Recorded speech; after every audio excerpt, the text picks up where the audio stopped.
약한 나로 강하게, 가난한 날 부하게, 눈먼 날 볼 수 있게 주 내게 행하셨네. 약한 나로 강하게, 약한 나로 강하게, 가난한 날 부하게, 눈먼 날 볼 수 있게 주 내게 행하셨네. 호산나 호산나 호산나, 죽임 당한 어린 양. 호산나 호산나, 예수 다시 사셨네. 내가 건너야 할까, 거기서 내 죄 씻겼네. 이제 주의 사랑이 나를 향해 흐르네. 호산나 호산나, 죽임 당한 어린 양. 호산나 호산나, 예수 다시 사셨네. 깊은 강에서 주가 나를 일으키셨도다. 구원의 노래 부르리, 예수 자유 주셨네. 호산나 호산나 호산나 호산나, 죽임 당한 어린 양. 호산나 호산나, 예수 다시 사셨네. 호산나 호산나 호산나, 죽임 당한 어린 양.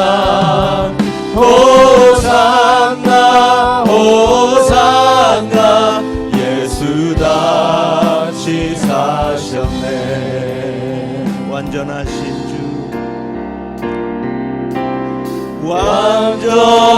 완전하신 나의 주, 의의 길로 날 인도하소서. 행하실 모든 일 주님의 영광 다 경배합니다.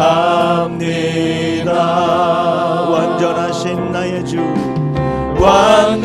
완전하신 나의 주, 의의 길로 날 인도하소서. 행하신 모든 일 주님의 영광 다 경배합니다. 예배합니다. 찬양합니다. 주님만 날 다스리소서. 예배합니다.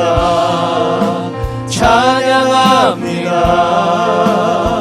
주님 홀로 높임 받으소서. 예배합니다.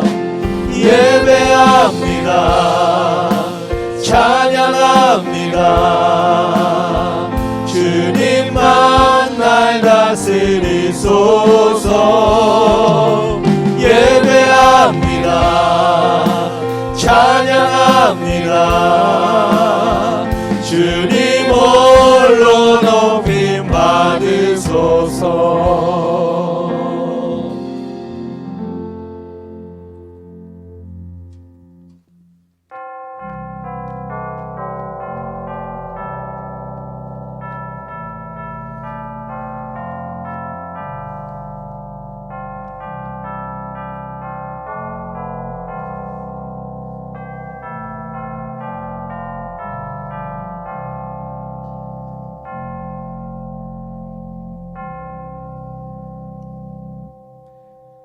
함께 묵상 기도하심으로 4월 5일 주일 예배를 하나님께 드리겠습니다.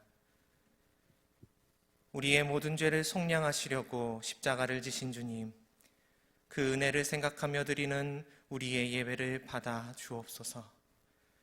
엘리 엘리 라바 사박다니를 외치시며 철저하게 자기를 부인하고 오직 하나님께만 순종했던 예수님을 본받아 우리도 하나님만 바라보며 믿음으로 살게 하여 주옵소서. 예수님의 이름으로 기도드립니다. 아멘.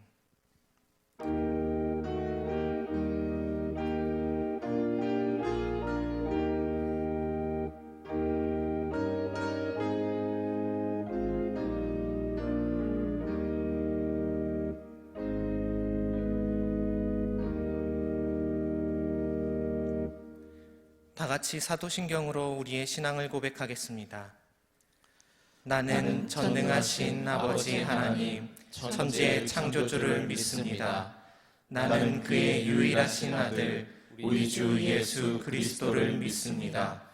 그는 성령으로 잉태되어 동정녀 마리아에게서 나시고 본디오 빌라도에게 고난을 받아 십자가에 못 박혀 죽으시고 장사된 지 사흘 만에 죽은 자 가운데서 다시 살아나셨으며 하늘에 오르시어 전능하신 아버지 하나님 우편에 앉아 계시다가 거기로부터 살아있는 자와 죽은 자를 심판하러 오십니다. 나는 성령을 믿으며 거룩한 공교회와 성도의 교제와 죄를 용서받는 것과 몸의 부활과 영생을 믿습니다. 아멘. 다 같이 찬송가 151장 찬양하겠습니다.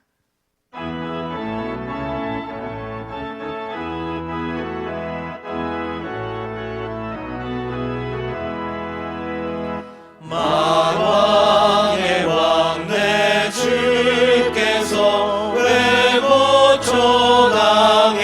고초당했나 이 벌레 같은 날 위에 그 고열을 흘렸네.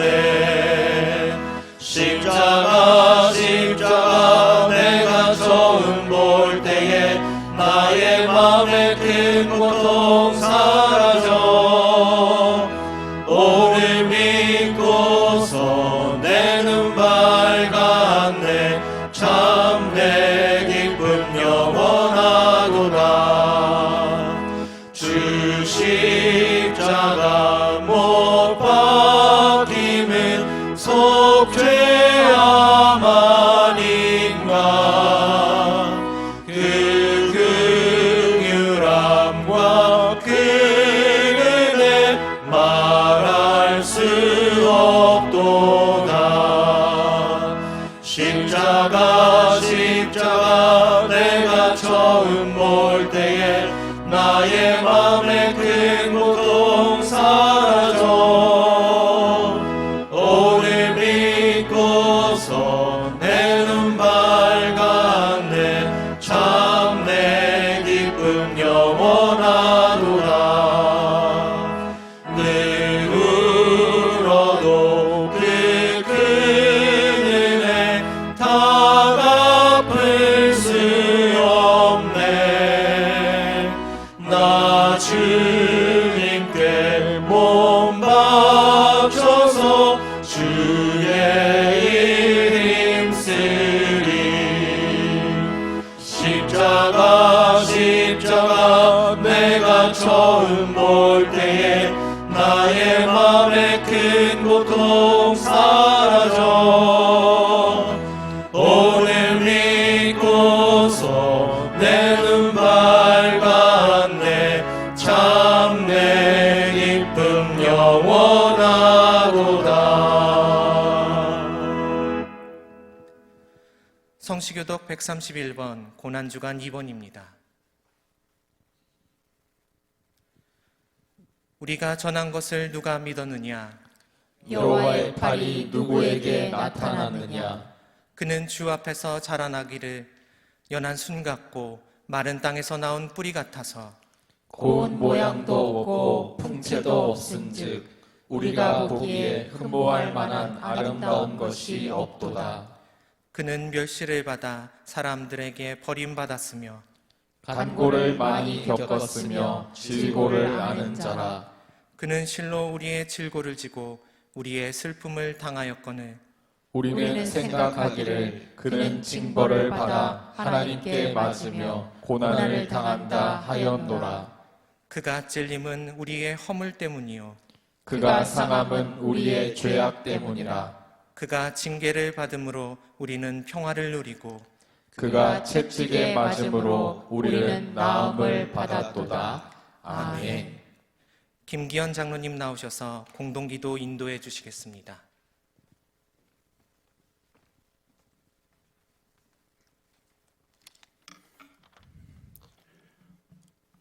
우리 다 같이 영상에 나오는 기도문을 함께 기도하시겠습니다. 고난을 마다하지 않으시고 예루살렘에 입성하신 주님을 기억하며 기도합니다. 저희들은 주님을 따르는 제자를 자처하면서 이기적인 마음에 작은 희생도 감당하지 않았고 육체의 안일만을 추구하며 부끄럽게 살았습니다.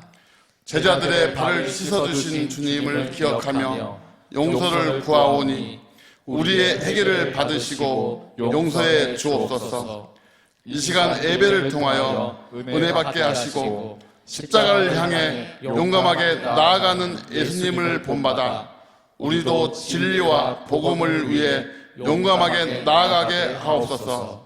또한 나귀를 타신 주님의 겸손한 모습을 따라 우리도 서로를 섬기며 살게 해 주옵소서. 예수 그리스도의 이름으로 기도드립니다. 아멘.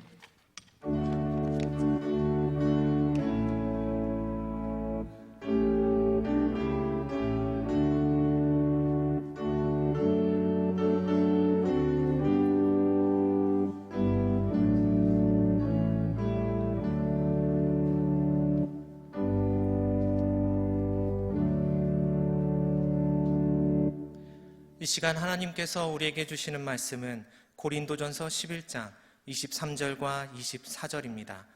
제가 보는 성경으로 신약 277쪽입니다. 말씀을 봉독할 때 하나님의 음성을 들으시기 바랍니다.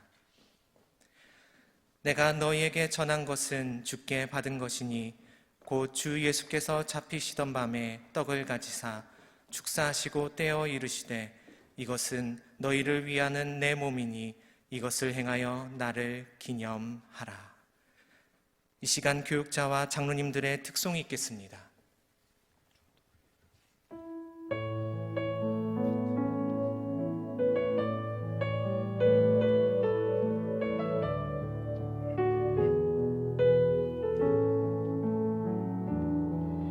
깊은 슬픔 가운데 홀로 방황할 때에 주님은 나를 위로하셨고 힘든 세상 일 속에 지쳐 쓰러질 때도 주님은 나를 인도하셨네. 깊은 수렁 속에서 혼자 울부짖을 때 주님은 나를 건져내셨고 죄악된 세상으로 다시 달려갈 때도 주님은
장로님들과 교육자들 이렇게 특송을 해주셔서 참 감사합니다. 지난주 우리 장로님들 특송을 하셨는데 많은 성도님들이 힘이 된다, 참 좋았다, 이런 피드백을 받았습니다. 이렇게 어려운 시기에 우리 가족 공동체 성도들이 있는 자리에서 열심히 기도하며 이러한 사태가 하루빨리 종식될 수 있도록 우리가 더 협조하고 또 열심히 힘을 하나로 모두 나가기를 바랍니다. 우리 가족 공동체 성도 여러분, 한 주간 동안 편안하게 잘 지내셨습니까? 우리 가족제일교회 공동체는 아주 건강하게 지금 성도들이 잘 지내고 있다라는 이런 소식을 듣고 있습니다. 저 또한 기도해 주신 덕분에 열심히 은혜롭게 또 저 자신을 돌아보면서 그렇게 생활을 하고 있습니다. 개똥밭에 굴러도 이승이 났다, 이 속담이 있어요. 이게 무슨 속담이냐면은 아무리 고생스럽고 힘들어도 죽는 것보다는 사는 게 낫다, 이겁니다. 인생은 태어나면서부터 사실은 죽음을 향해서 계속 달려가고 있는 게 인생이란 말입니다. 그래서 사람들은 극락이니 천국이니 그것을 염두에 두고 있지만은 그래도 고생스러워도 이 땅에 살아가는 것이 훨씬 더 좋다, 이런 의미로 이 속담이 사용되어지고 있습니다. 이런 수수께끼가 있잖아요. 아침에는 4발로 기는, 그리고 점심 때는 2발로 걸어가는 동물, 저녁 때는 3발로 걸어가는 게 무엇이냐? 그게 사실은 인간이거든요. 인간은 태어나면서부터 4발로 엉금엉금 깁니다. 점심 때는 장성했을 때는 2발로 왕성하게 생활하지만은 노년이 되어서는 지팡이를 의지하고 3발로 걸어가는 게 사람이에요. 이 의미는 태어나면서부터 인생은 죽음을 향해 계속 달려가고 있다라고 하는, 이걸 빗대서 이야기를 해주고 있단 말입니다. 이번 뜻하지 않은 사태로 인해서 100만 명, 세계적으로 100만 명이 확진자가 이제 더 늘어나고 있습니다. 어디까지 갈지 모르겠어요. 발표된 것만 6만 명 정도가 죽었습니다. 잘 치료하고 오라고 하는 배웅의 손길이 작별의 인사가 돼버리는 이런 상황들을 우리는 주변에서 많이 보고 있습니다. 이런 것을 인해서 죽음이 멀지 않구나, 죽음이 내 가까이에 있구나라고 하는 이런 불안감들을 온 백성들이 가지고 지금 살아가고 있단 말입니다. 로마 제국이 황금기를 맞이했을 때 전쟁에 나가서 승리를 하면은 개선문을 통과하게 됩니다. 그 앞에는 이제 승리한 군인들, 장군들이 쭉 가죠. 주변에는 많은 환영 인파가 몰려들어서 환영을 해줍니다. 그런데 그 개선 군대 행렬 뒤에 노예 하나를 세웠습니다. 그러면서 그 노예가 뭐라고 소리 지르냐면 메멘토 모리, 메멘토 모리, 소리를 지르는 노예를 세웠습니다. 이 메멘토 모리는 너의 죽음을 생각하라, 기억하라, 이거거든요. 지금 승리해서 너희들이 개선문을 통과해서 들어오지만은 당신도 언젠가는 죽는다. 메멘토 모리, 너의 죽음을 기억하라. 황제가 승리한 장군들을 모아놓고 축제를 벌입니다. 그런데 거기에서 적군 장수들의 목을 따온 것을 그 앞에 놓으면서 술잔을 들고 메멘토 모리, 그러면서 잔치를 벌였어요. 지금은 승리에 취해서 당신이 잔치를 벌이고 있지만은 당신도 언젠가는 여기에 있는 이 사람들처럼 죽을 거다. 메멘토 모리, 당신의 죽음을 기억하라는 겁니다. 우리는 살아가면서 대개 3가지 정도의 죽음을 맞이하는 것 같아요. 첫째는 타인의 죽음, 그리고 2번째는 그대의 죽음이에요. 사랑하는 이의 죽음을 우리는 경험합니다. 그리고 결국에는 나의 죽음을 맞이하는 거예요. 뜻하지 않게 다가옵니다, 여러분. 우리가 만나는 죽음은 대부분 타인의 죽음일 수가 있습니다. 제가 우리 교회에 와서 장례를 집례한 것을 숫자를 헤아리라면 이게 숫자를 헤아릴 수 없을 정도로 장례를 많이 집례했습니다. 그때마다 성도님들이 그 장례식장에 옵니다. 저는 비슷한 레파토리로 이렇게 설교를 하죠. 여러분들도 우리 성도님들도 기억하십시오. 언젠가는 여러분도 부집을 시간에 하나님이 부르실 날이 옵니다. 죽습니다. 이 얘기거든요. 그럼 그때는요, 성도들이 심각하게 이렇게 듣습니다. 아, 그렇구나. 그런데 그 장례가 끝나고서 나가면은 잊어버립니다. 잊어버려요. 왜 그런지 아십니까? 그 사람과의 나와의 관계가 깊지 않기 때문에 그 사람의 죽음이 나의 신면을 흔들지 못해요. 그냥 스쳐가는 하나의 사건일 수가 있지요. 그런데 여러분, 나이가 들면서 이건 더 다가옵니다.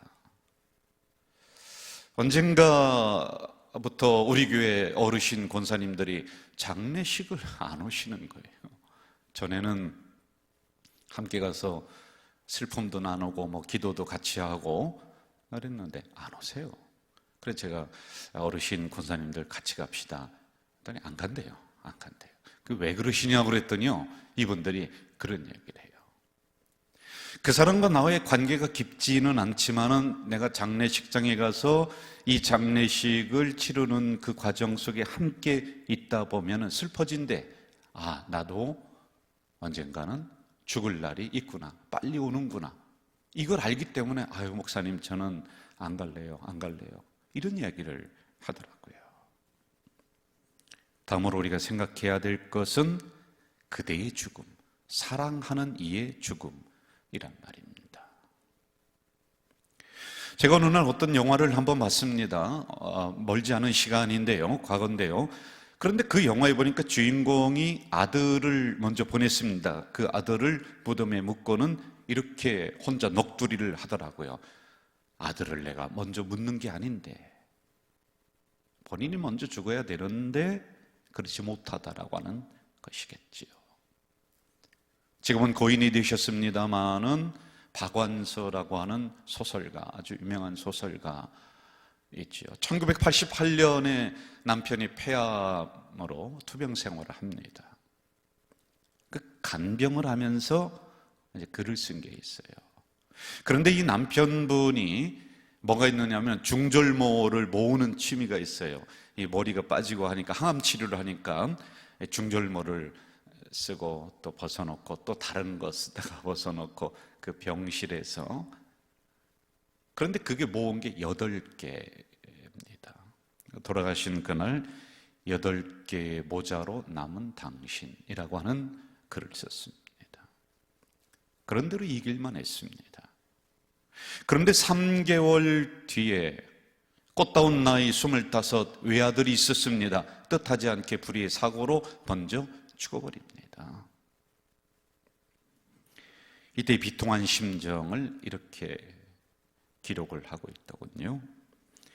아들이 이 세상에 살아있지 않다는 걸 인정하게 되면 그 다음은 가슴을 쥐어뜯으며 미친 듯이 몸을 솟구치며 울부짖을 차례였다.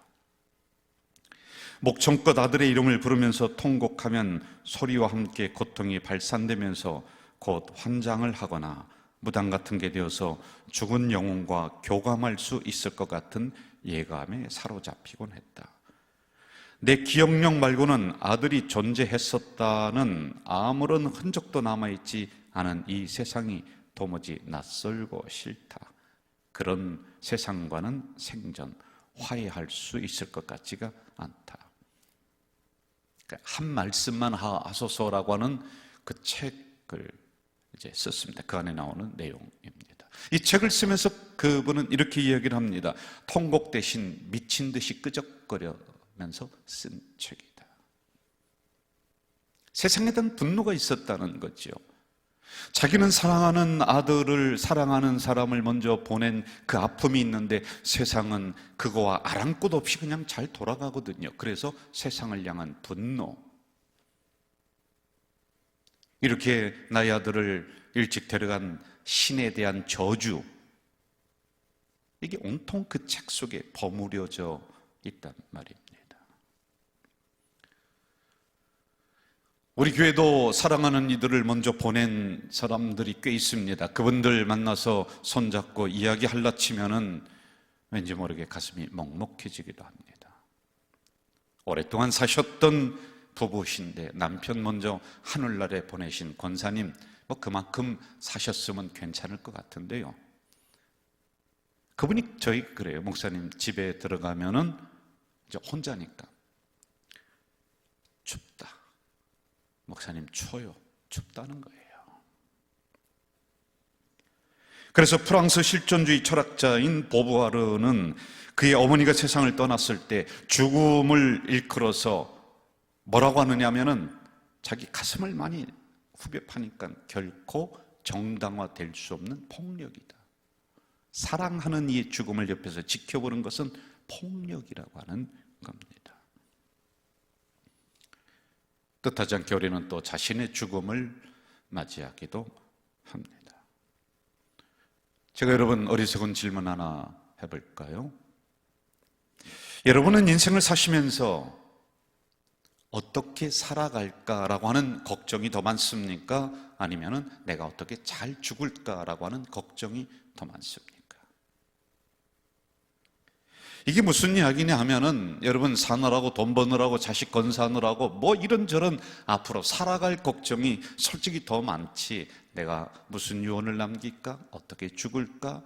관은 무엇으로 쓸까? 그 걱정은 별로 안 하면서 살아가는 겁니다. 그러다가 오늘 우리는 문득 자신의 죽음 앞에 이르릅니다. 죽음을 맞이하는 거예요. 준비되지 못한 죽음을 맞이합니다.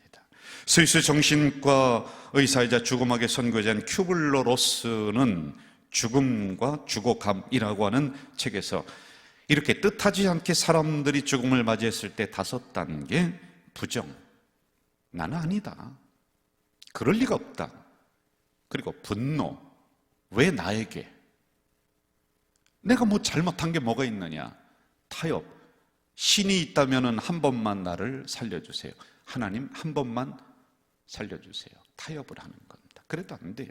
그럼 그 다음에 극도의 우울감, 절망감, 실망감으로 빠져듭니다.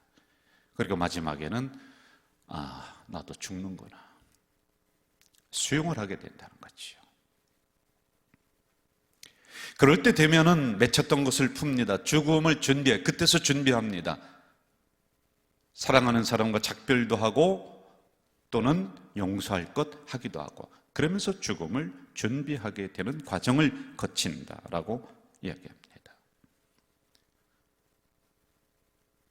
오늘 이 시간에 영상으로 예배드리는 우리 가족 공동체 성도 여러분과 함께 제가 읽은 이 본문의 말씀은 사랑하는 이의 죽음을 기리면서 제자들이 기록한 말씀, 성만찬의 근거가 됩니다. 사랑하는 이의 죽음입니다. 우리도 1년에 4번 또는 5번 그렇게 성찬식을 하고 있습니다. 그런데 이 성찬식의 가장 기본적인 의미가 무엇이냐? 예수님의 죽으심을 기억하라, 그의 피를 기억하라, 그의 살을 기억하라, 그리고 그것을 기념하는 너도 죽는다, 당신도 죽습니다. 죽기 전에 예수님의 죽으심의 정신, 십자가의 정신으로 살아가라, 이걸 그 성찬식 안에 담아놓고 있는 거예요. 여러분, 다시 한번 여러분들에게 질문 하나 드리겠습니다. 질문 하나에 20점입니다. 질문은 5개가 나갑니다. 5개 다 맞추면은 100점이겠죠. 첫째 질문, 예수님에게 사형 언도가 내려진 법정은 어디입니까? 두 번째, 예수님은 어디에서 죽으셨죠? 세 번째 질문, 예수님은 어떻게 죽으셨습니까? 네 번째, 예수님이 죽은 시간은 언제입니까? 다섯 번째, 예수님이 죽으신 죄명은 무엇입니까? 우리 집사님, 권사님들 지금 영상으로 예배 드리시는 분들 이 다섯 가지 질문에 다 대답을 하신 분은 속으로 생각하세요. 100점입니다. 김 집사님 100점입니다. 대답 못하신 분은 빵점입니다.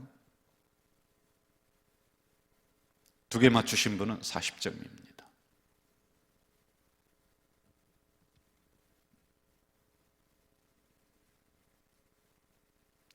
어떤 분은 이렇게 지금 저에게 얘기할 겁니다. 제가 잠깐의 그 침묵을 가졌습니다. 이 침묵 사이에 목사님 뭐 100점 맞으면 어떻고 60점 맞으면 어떻고 빵점 맞으면 어떻습니까? 그게 점수가 중요합니까? 제가 이제 생각할 수 있는 그 짤막한 시간을 드렸습니다. 맞습니다. 100점이면 어떻고 빵점이면 어떻습니까? 그게 중요한 게 아닙니다. 그거보다도 10배, 100배 더 중요한 것은 십자가의 의미가 무엇인지, 예수님이 왜 돌아가셨는지, 오늘 우리는 십자가의 정신으로 어떻게 살아가야 되는지, 그 보혈의 의미는 또 무엇인지, 이게 훨씬 더 중요하지요.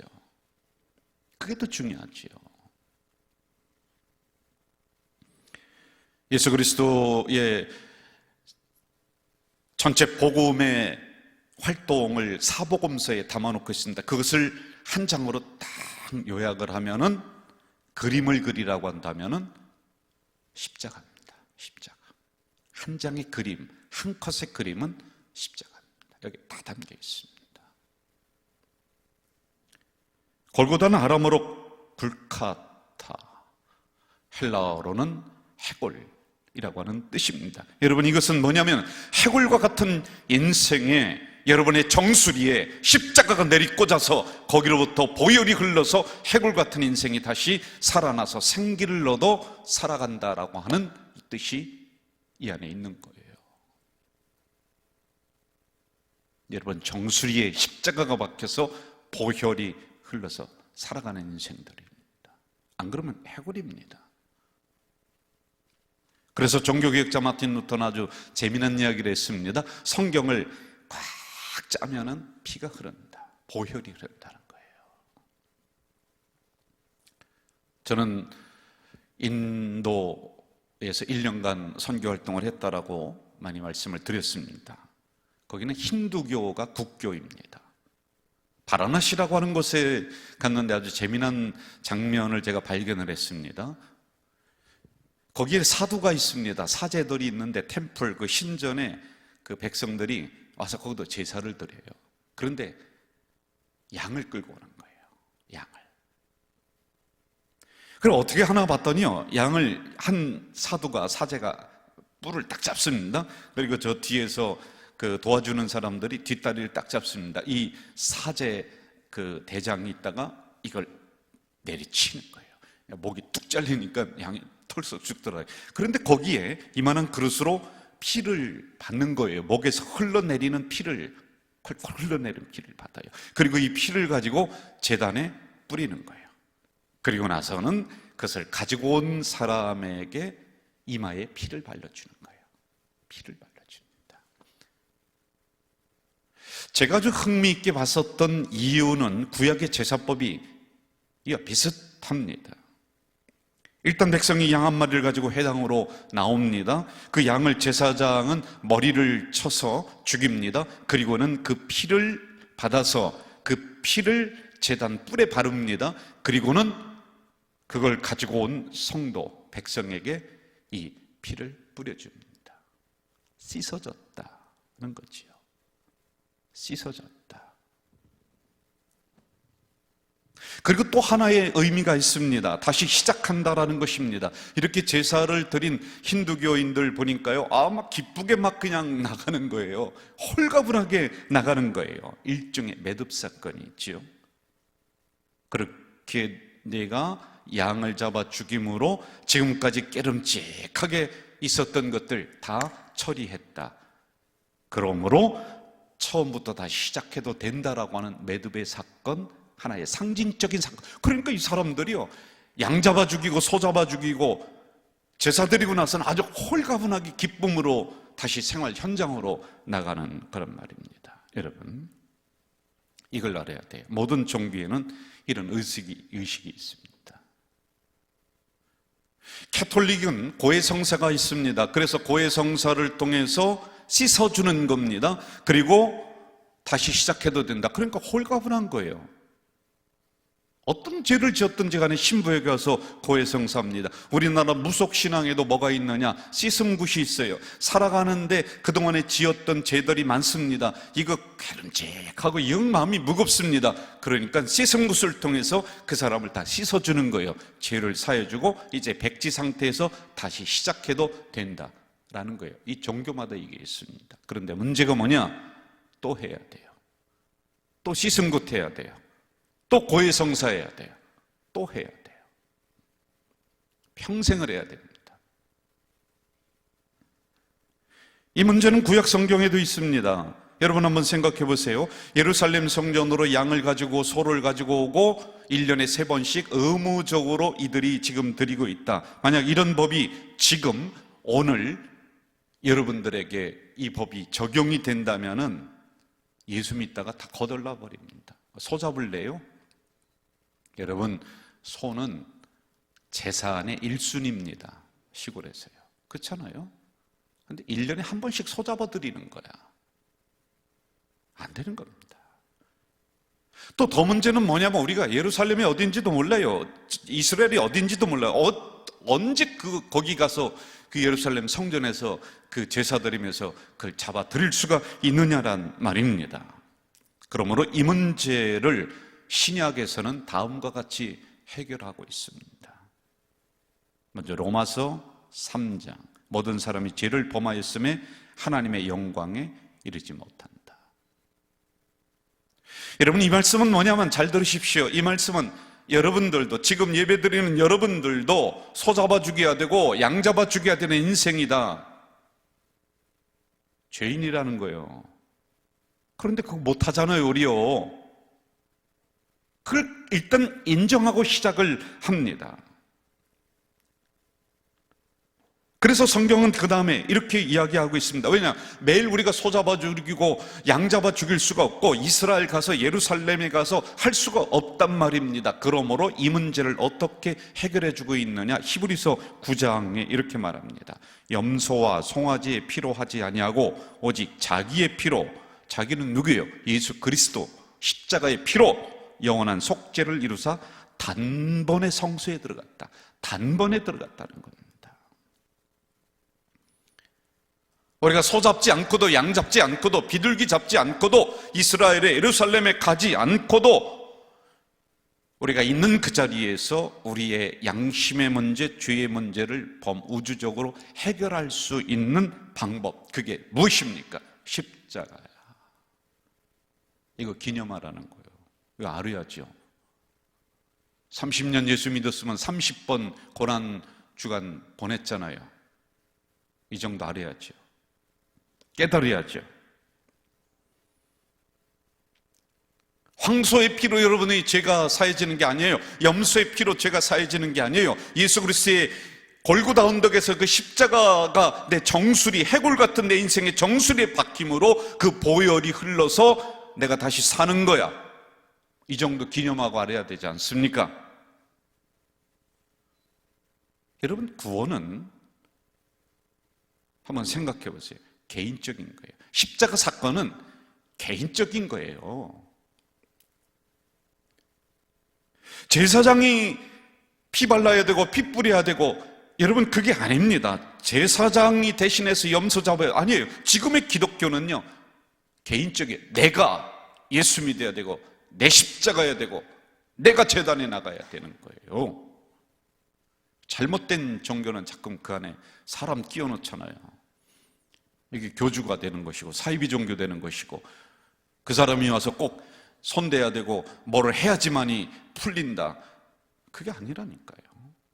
그 사람 믿는 종교 아니에요, 여러분? 네?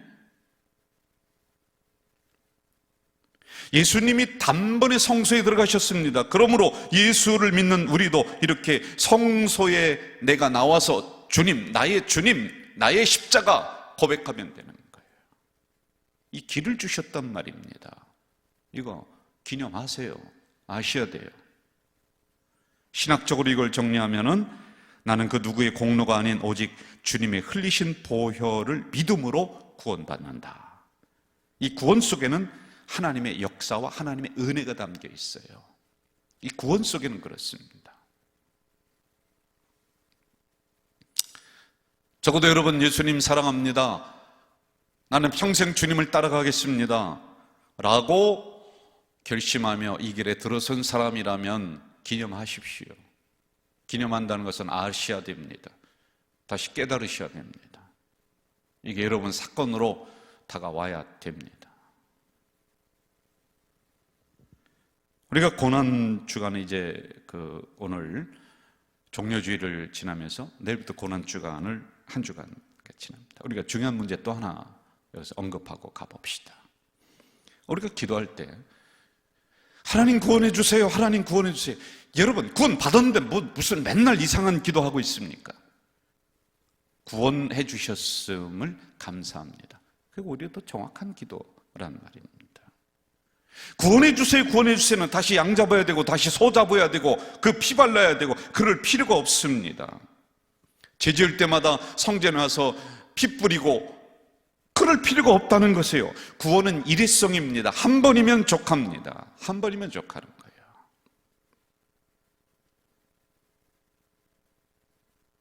제가 얼마 전에 작년쯤 되는 것 같아요. 토요일에 우리 가자동 시내를 이렇게 가서 일을 보다가 돌아오는 길인데 어떤 분이 전도지를 하나 전해줍니다. 예수 믿는 사람들은 전도지 전해줄 때 받아야 돼요. 그분들 수고가 있고 노력이 있잖아요.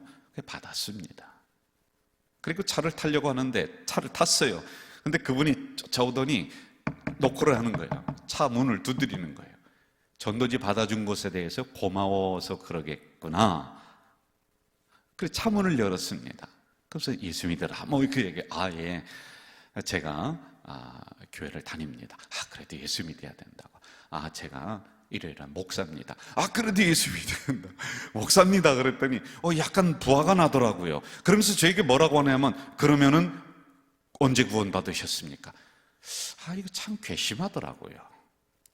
내려서 한바탕 하려다가 그냥 왔습니다. 언제 구원 받았냐? 보니까 이제 구원파 2단 그런 데서 나와서 전도 활동을 하는 거예요. 그런데 차를 타고 오는데 언제 구원받았냐? 당신 구원받았냐? 이게 내 머릿속에 잔상이 남는 거예요. 헷갈려요. 여러분 언제 구원받으셨습니까? 헷갈리죠. 헷갈리는 게 당연합니다. 헷갈려야 돼요. 왜요?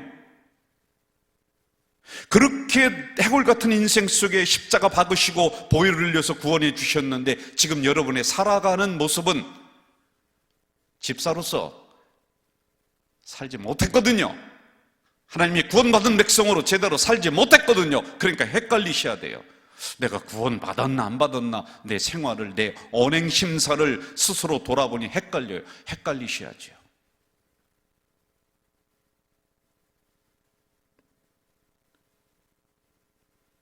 또 하나 여기서 우리가 보여야 될 것은 왜 헷갈리냐? 구원은 내가 구원받았습니다, 아멘입니다, 아멘으로 처리할 게 아니에요. 구원은 하나님의 전적인 주권이에요. 하나님이 결정하시는 거예요. 이게 하나님의 주권주의란 말이에요.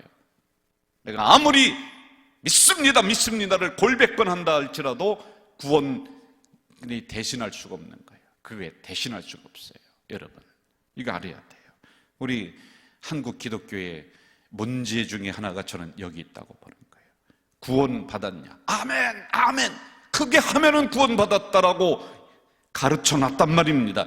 그러니까 교회 다니는 사람들 말만 많다. 여러분 양심에 찔리세요 좀. 매일 주님의 죽으심만 기념하고 거기 잘해요. 거기까지는 잘해요. 그러니까 그 다음에 기독교인들 이중인격자다 소리나 맨날 듣고 말이야.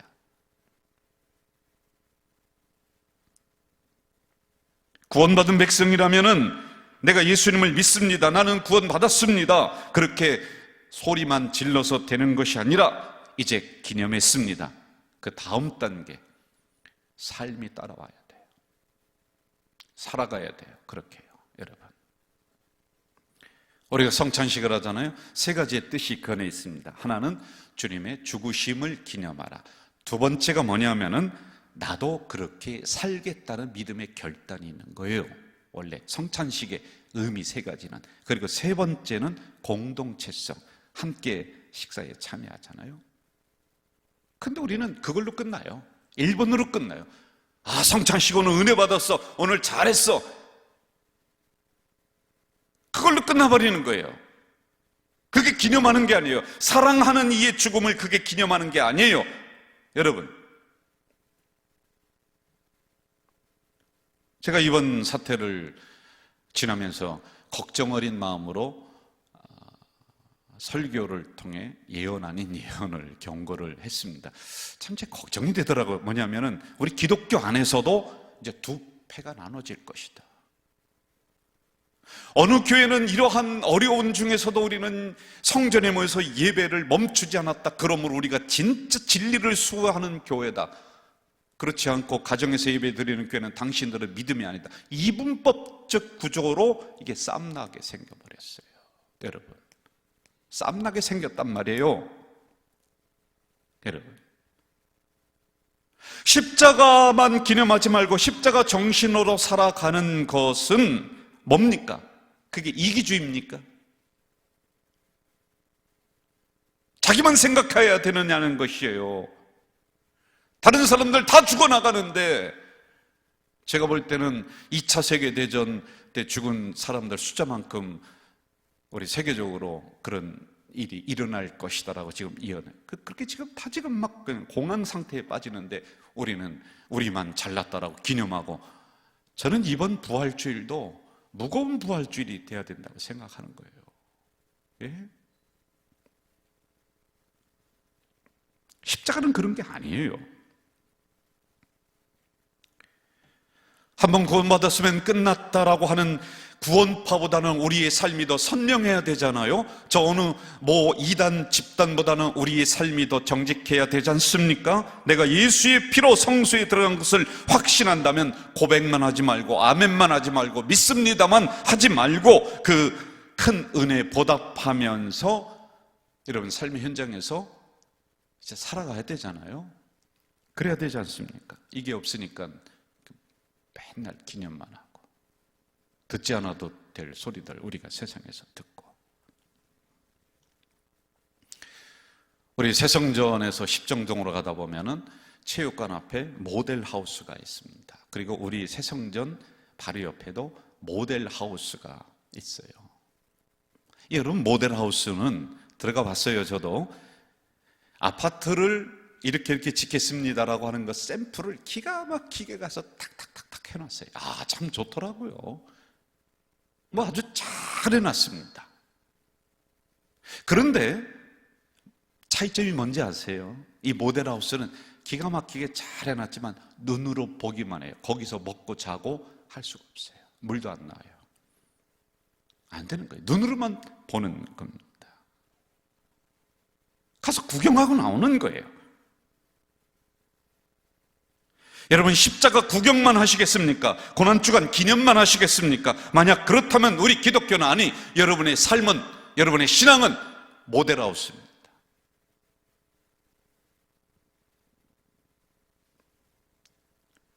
이제 예수의 보혈로 씻음받고 구원받은 우리들은 보혈의 능력을 생활 속에서 나타내며 진짜로 살아야 합니다. 이제 결론으로 갈까요? 그럼 어떻게 할까요? 유석성이라고 하는 서울대 신학대학교 총장을 전에 지나셨죠?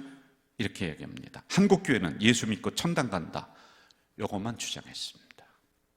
그러면은 천당을 가기까지 어떻게 살아야 하는가를 가르치지 않았다.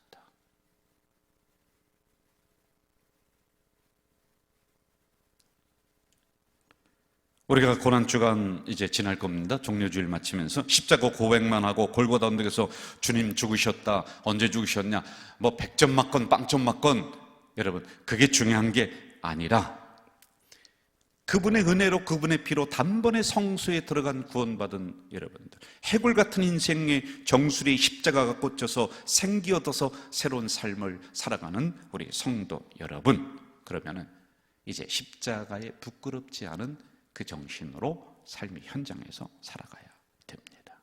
이게 중요합니다. 그 총장님은 다시 이렇게 이야기해요.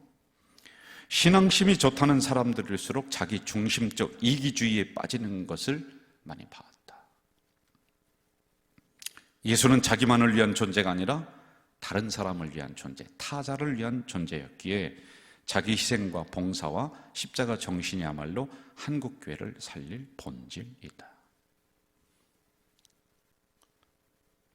여러분, 지금 우리는 날개를 쭉 펴면서 퍼덕이며 이벤트를 할 때가 아니라 지금은 날개를 접어야 돼요. 날개를 펴고 저 꼭대기를 향해 올라갈 때가 아니라 지금은 날개를 접고 골고다 언덕 그 밑으로 내려가야 될 때예요. 그래서 어려운 이들 만져줘야 될 때예요. 지금이 그런 때입니다. 더불어 고민하고 같이 기도하고 같이 신음하고 애통해야지만이 됩니다. 주님이 살점을 찢으시면서 나눴듯이 우리도 그렇게 이 어려운 시기를 살아가야 되는 거예요. 이게 십자가로 살아가는 거예요, 여러분. 역사의 중심부로 향하지 말고 좀 알아주고 그런 데로 가지 말고 이제는 변두리로 가야 돼요. 이름 없는 곳으로 가서 여러분 그렇게 살아가야 돼요. 화려한 곳 좋아하지 마세요. 저는 이렇게 생각해요. 주님이 골고다 언덕에서 십자가에 죽으신 것 한 번이면 족해요. 제자들의 발을 씻기신 것 한 번이면 족하다.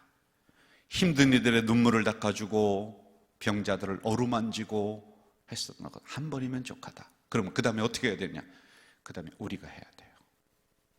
여러분이 하셔야 돼요. 세상의 더러운 발 우리가 닦아주고,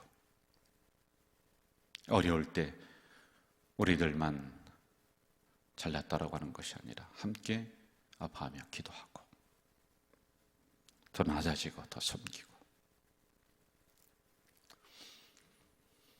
예수님의 죽으심을 기억하며 기념하며 살아가는 메멘토 모리의 정신으로 오늘도 살아가는 우리 성도 여러분, 요한복음에서 이렇게 우리에게 결론 내려주고 있습니다.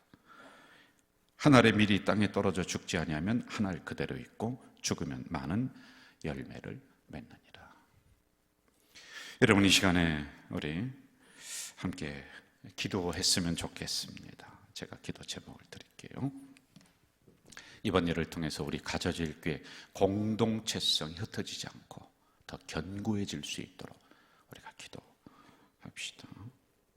주의 날개 깃으로 우리 성도들만 보호해 주시면 안 돼요.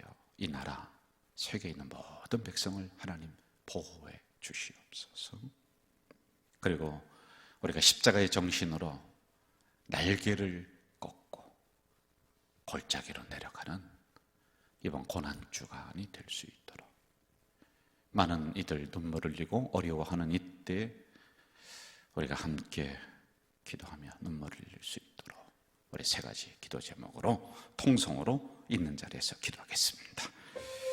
전능하신 아버지 하나님, 우리 가져질 교회 공동체성이 흩어지지 않도록 도와주시옵소서. 이번 일을 통하여서 더 견고한 공동체로 나아가도록 우리 주님 역사해 주시옵소서.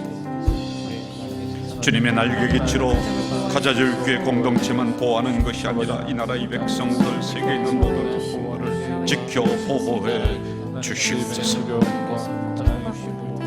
지금은 우리의 날개를 펴고 꼭대기를 향해 올라갈 때가 아니라 역사의 중심부를 향해 달려갈 때가 아니라 변기를 향해, 그리고 날개를 접고 계곡을 향해 내려갈 때이오니, 그리하여서 어려운 이들과 함께 기도하게 하시고 이 고난을 함께 넘어가는 우리 성도들이 다 되도록 주여 도와주시옵소서. 사랑하시는 아버지 하나님, 오늘도 어쩔 수 없는 상황 속에서 이렇게 영상으로 예배드리는 우리 가족 공동체 식구들이 있습니다. 주님 성전 한 번이라도 더 나오고 싶고 한 번에도 더 나와서 예배드리고 싶은 마음은 굴뚝 같지만은 우리가 뜻하지 않은 이런 사태를 맞이해서 공공성, 유익성을 위해 십자가 정신으로 앞장서며 영상으로 예배드립니다. 이러한 시절을 맞이할 줄 몰랐는데 뜻하지 않게 맞이했습니다. 이런 상황에서 성전의 소중함을 더 알게 하시고 예배가 당연한 것이 아니구나 더 깨달아 나가는 우리 공동체가 될 수 있도록 도우시며, 함께 만나서 교제 나누지 못하지만 영적인 교감을 통해 우리 공동체성이 흩어지지 않도록 도와주시옵소서. 오 주님, 간절히 기도합니다. 이럴 때 우리의 날개를 펴고 꼭대기를 향해 날아가는 것이 아니라 우리의 날개를 젓고 골고다 언덕 계곡 밑으로 내려가서 어려움 이들과 함께 기도하며 이 사태로 당황해하고 있는 수많은 이들과 함께 고민하며 이 어려움을 넘어가는 우리 기독교인들이 다 되도록 주여 도와주시옵소서. 십자가의 정신으로 삶의 현장에서 살아가는 우리 성도들이 될 줄 믿사옵고 예수님의 이름으로 기도하옵나이다. 아멘.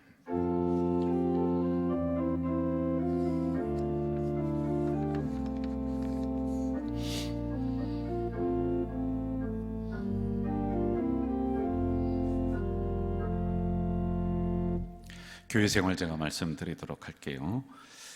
오늘은 종료주일이고 내일부터 고난주간이 시작이 됩니다. 이 고난주간을 우리가 근신, 절제, 금식하면서 좀 보내야 되거든요. 그래서 우리 가족 공동체 성도 여러분들은 하루에 한 끼 정도는 금식을 하며 주님의 고난에 동참하는, 우리가 늘 그렇게 해왔더랬습니다. 저도 금식하면서 이 고난주간을 지나려고 합니다. 특별히 이 코로나19가 빨리 종식될 수 있도록 위해서 기도하면서 이 한 주간 보내시기를 바라겠습니다. 다음 주일은 부활주일입니다. 여러분들 잘 들으시기 바랍니다. 부활주일에 이걸 기점으로 해서 교회 모여서 예배를 드릴 것이냐 아니냐, 이런 부분은 오늘 예배 마치고 우리 당회에서 논의하겠습니다. 부활주일이라는 명분이 참 좋습니다만은 지금 사회적으로는 또 여러 가지 어려움이 계속 일어나고 있거든요. 논의하여 결정하는 대로 우리 성도님들에게 또 알려드릴 테니 우리 성도님들이 그 결정에 잘 순종해 주시기를 바랍니다. 지금은 그 어떤 것도 결정된 것이 없습니다. 지금까지 우리가 잘 해왔듯이 목회 서신을 통해 우리 성도님들에게 잘 알려드릴 수 있도록 하겠고요. 다음 주일에 온라인으로 부활 헌금을 들으실 분들은 이름 쓰시고 그리고 부활이라고 이렇게 토를 달아주시면은 이게 부활절 헌금이구나 이걸 아실 수 있겠습니다. 결정되는 여러 가지 것들을 목회 서신을 통해 요약을 해서 우리 성도님들에게 보내드리는데 오늘 예배도 영상 예배 이렇게 드리고 있습니다. 나머지 부분은 전과 동일합니다. 지역 섬김 사역을 계속하고 있습니다. 뭐 큰 건 아닙니다만은 이럴 때 우리 가저제일교회가 이 가저동에서는 장작교회, 아주 큰 교회예요. 아주 큰 형님 같은 교회인데 그냥 외면하며 지날 수는 없죠. 그래서 할 수 있는 게 무엇인가를 연구하면서 계속적으로 지금 방역 사역을 함께 하고 있습니다. 손소독제를 정류장에 갖다 놓고 그 주변을 또 소독을 하면서 의자도 닦고, 의자 물론 이제 우리 소독제로 다 해서 다 닦고 이렇게 하고 있습니다. 이후의 모든 상황은 주 당회의 논의를 통해 공지하도록 하겠고요. 그리고 월요일부터 고난주간이 시작이 되는데 우리 성도님들에게 새벽 묵상을 할 수 있는, 새벽 기도를 할 수 있는 한 장짜리를 그동안에 내보냈습니다.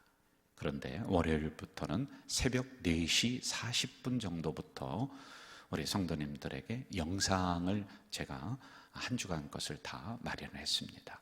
요일별로 새벽에 다 보내드리도록 하겠습니다. 그거에 따라서 우리 성도님들이 새벽 기도를 있는 자리에서 동참해 주시면 되겠습니다. 꼭 해주시기를 바라겠습니다. 그리고 수요 기도회도 제가 전에 있는 영상을 수요 기도회 때 올렸던 것은 이 사태가 한 2주, 3주 정도면 끝날 수 있겠다 이 생각을 했었는데 그렇지 않습니다. 그래서 수요 기도회도 전에 나갔었던 그 강해 설교를 계속 녹화를 해서 우리 성도님들에게 수요 기도회 그 시간에 보내드리도록 하겠습니다. 또는 라이브로 한다든지 이런 부분들은 조금 더 상의를 해서 하겠습니다. 하여간 어떻든지 간에 수요 기도회는 우리가 했었던 그 성경의 강해를 이어서 계속 공부를 해 나가겠다라고 하는 것입니다. 이번 기회를 통해서 있는 자리에서 성경 읽는 운동, 가정예배 회복 운동 더 벌여주시기를 바라겠고요. 그리고 가족이 함께 모여서 예배드리는 것을 사진을 좀 찍으셔서 각 목자장들에게 보내주시면은 우리 교회에서 역사적인 자료로 잘 활용을 할 수 있도록 이렇게 하겠습니다. 이 시간에는 준비하신 감사 헌금, 여러 가지 헌금이 있습니다. 11조, 또 헌당 헌금 여러 가지가 있죠. 그리고 또 온라인으로 드리실 헌금, 그리고 이미 드리신 헌금을 위해서 제가 축복 기도하는 시간을 갖습니다. 사랑하시는 아버지 하나님, 금세 끝날 것 같았던 이 사태가 이리 오래도록 지속됩니다. 많은 백성들이 당황해하고 이런 상황 속에서 어떻게 해야 될지 몰라서 세계에 있는 수많은 백성들이 공황 상태로 이르릅니다. 6만 명이 벌써 이 사태로 죽었다 합니다. 죽음이 멀리 있는 것이 아니라 가까이에 있구나. 늘 생각하며 하루하루를 성실히 살아가는 우리 공동체가 될 수 있도록 도와주시옵소서. 우리 가져질 공동체는 이번 사태를 맞이해서 선제적 대응으로 열심히 국가의 정책에 순응하며 해나가고 있습니다. 이러한 결정에 온 성도들이 아멘으로 순종하게 하시니 감사합니다. 하나님, 간절히 기도하기는 우리가 한자리에 모여 교제 나누고 예배 드리는 그날이 하루속히 올 수 있도록 도우시며 우리 가족 공동체의 견고성이 흩어지지 않도록 인도해 주시옵소서. 이 시간에 감사헌금을 위해서, 11조를 위해서 선교헌금, 그리고 헌당헌금, 구제헌금, 장학헌금 각가지 명목으로 드린 헌금을 위해서 이 종이 간절히 기도합니다. 앞으로 드릴 온라인 헌금을 위해서도 이 종이 간절히 기도합니다. 새 성전 짓고 우리가 해야 될 일이 참 많은데 이럴 때 내 교회에 어려움 당하지 않도록 한 푼이라도 더 하나님 앞에 헌금하는 귀한 손길들 여기 있사오니 주님, 이 귀한 영혼들에게 아브라함의 복, 솔로몬의 복을 내려 주시옵소서. 더불어서 한국 경제가 얼어붙지 않도록, 세계 경제가 얼어붙지 않도록 우리 하나님 인도해 주시고, 그런 상황 속에서도 가족 공동체, 기업과 가정의 전대를 하나님 책임져 주시옵소서. 하나님, 드린 물질 아끼고 또 아끼며 사용하는 우리 가져질 교회 재정부에게 복을 주시어서 물질 부족하지 않도록 하나님이 넉넉하게 쏟아부어 주시옵소서. 예수님의 이름으로 축복하며 기도하옵나이다. 아멘. 여러분이 있는 자리에서 우리 각이 뜨인 사랑 간절한 마음으로 함께 찬양하겠습니다.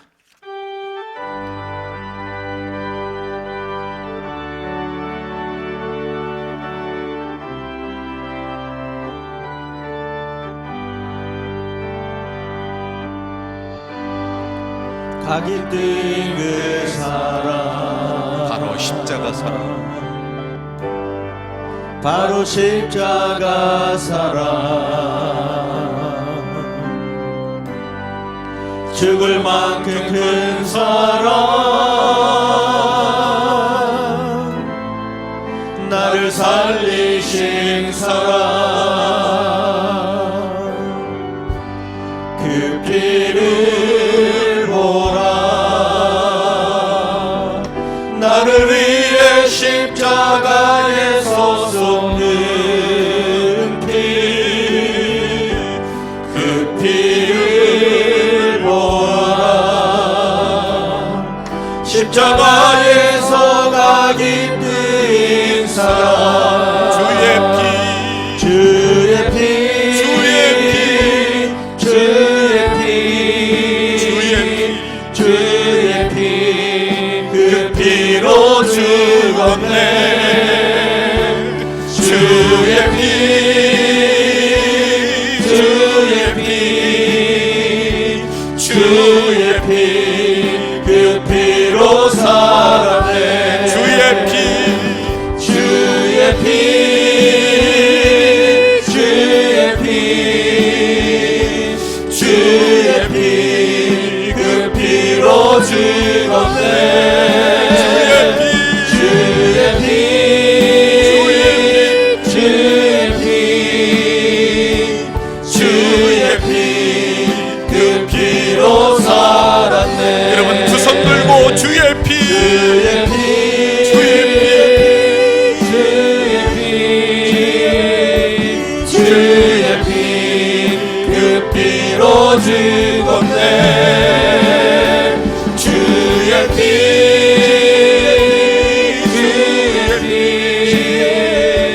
주의 피, 그 피로 살았네. 여러분 다시 한번 주의 피.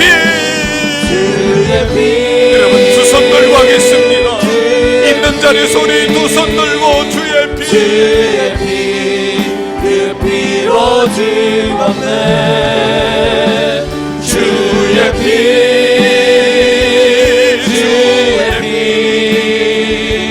주의 피, 그 피로 살았네.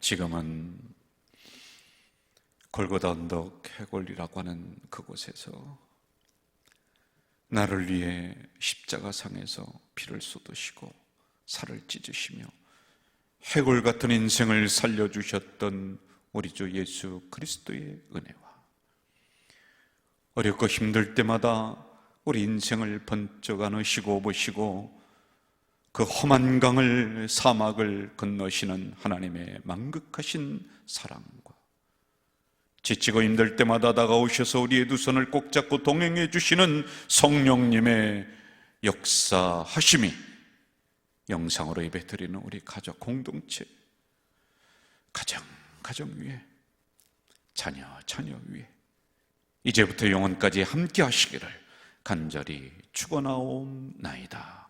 아멘.